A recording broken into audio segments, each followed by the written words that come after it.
My family in particular raised us that you needed to leave the world a better place than you found it. Because of that, I grew up with, I think, a great deal of empathy for other people.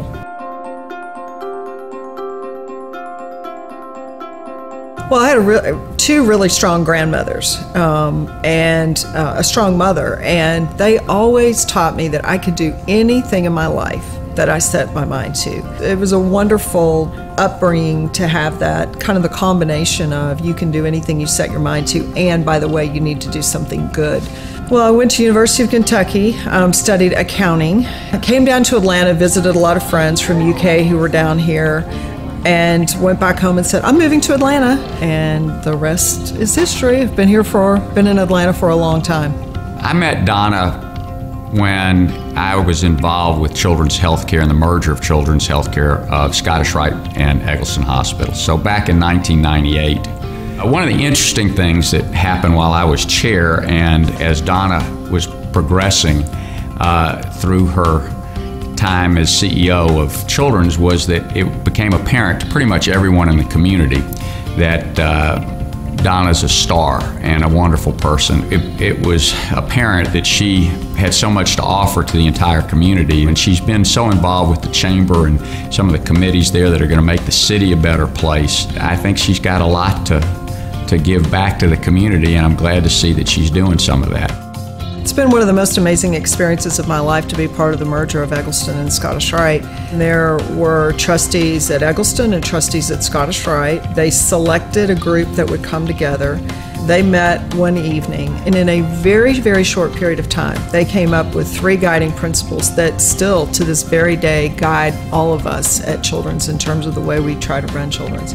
That sick and injured children belong in a children's hospital.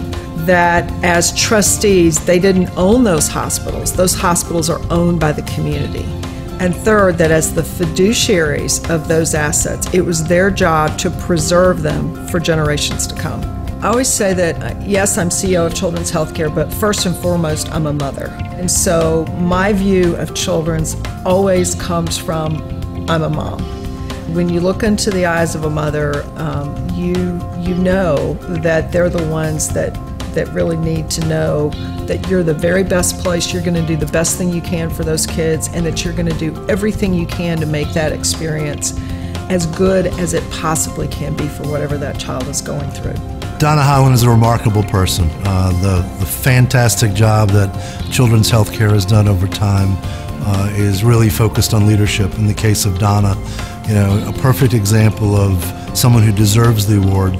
The reality is she's moved up through the ranks if you look at her history at Children's Healthcare.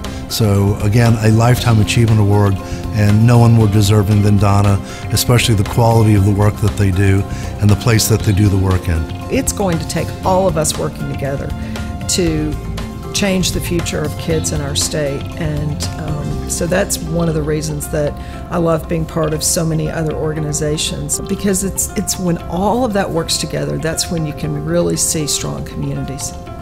What I would say to any young person is you have to work hard.